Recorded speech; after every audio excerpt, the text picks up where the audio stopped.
Have you ever noticed that the people who sit near the office printer usually have less political power than those by the windows? So today we are looking at the hidden language of the workplace. Welcome to today's deep dive.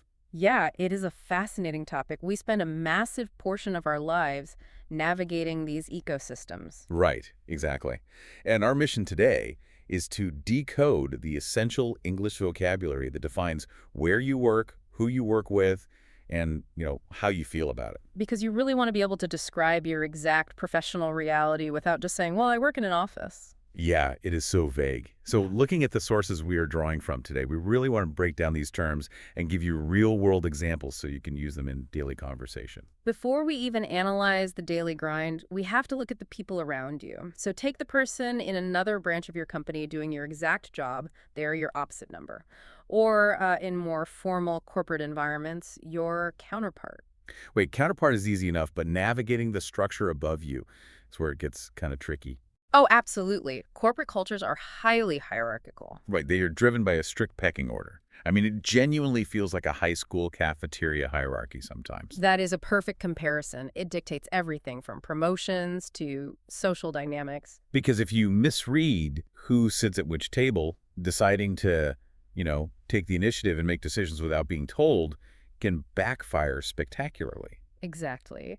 And when you are out grabbing drinks with your workmates, the colleagues you are actually friendly with, the Goldie rule is to leave the office at the office. Yeah, nobody wants to talk shop and just gossip about work logistics all night. No, definitely not. But that cafeteria hierarchy does not just dictate social rules. It actually dictates your physical reality. Right, the people at the top get the corner office. Yeah. Well, the rest might be thrust into hot desking. Which is such a fascinating term. Hot desking, where nobody has a fixed desk and you just grab whatever is free, was actually adapted from the naval concept of hot bunking on submarines. Oh, wow, I did not know that. Yeah. It is basically a way for companies to make cost-cutting on office space sound dynamic and modern.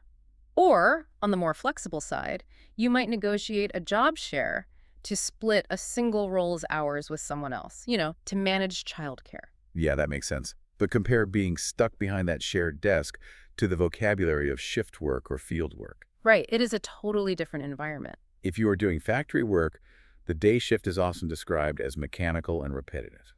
You are just counting down the minutes until knocking off and finally heading home.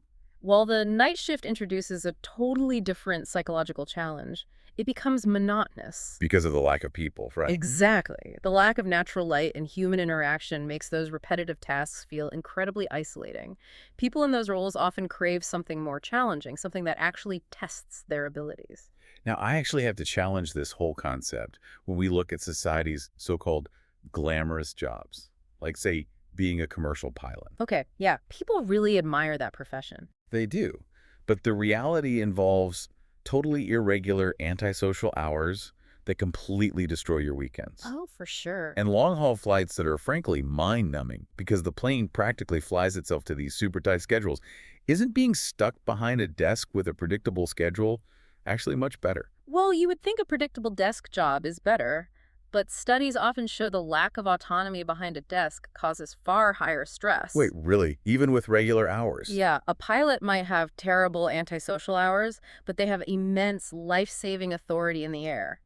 It is that sheer autonomy that makes a job truly glamorous and respected, rather than just the schedule. That makes a lot of sense. And I guess that directly ties into long-term career satisfaction. Like if you lack autonomy, your daily tasks just feel mundane. Exactly. You start feeling stuck in a rut. Right, stuck in a rut in a dead-end job that offers zero prospects for promotion. Which is exactly why we see the rise of modern alternatives. People abandon the hierarchy to go freelance or build a startup. Because they are desperate for work that feels rewarding and stimulating, even if it carries more risk. Precisely. They want to escape the mundane. So, does a heavy workload and a strict deadline actually serve as a secret ingredient there? Like, if you are forced to step up to meet a massive deadline, does that intense pressure suddenly transform a mundane task into a challenging and satisfying one? In many cases, yes. Psychologists call it eustress, or positive stress. Oh, eustress, right. A tight deadline provides a definitive goal. It forces engagement, kind of pushing you into a flow state where the work suddenly feels highly stimulating rather than just another dead-end day. So to wrap things up, you now have a complete toolkit to accurately describe your professional life. From knowing when to avoid talking shop with your workmates, to deciding if you would rather be hot desking or knocking off from a mechanical shift. Yeah, you have a full vocabulary to paint that picture, far beyond just calling your day good or bad. Which leaves you with a final thought to chew on. Does the specific vocabulary you choose to describe your daily tasks actually shape your reality?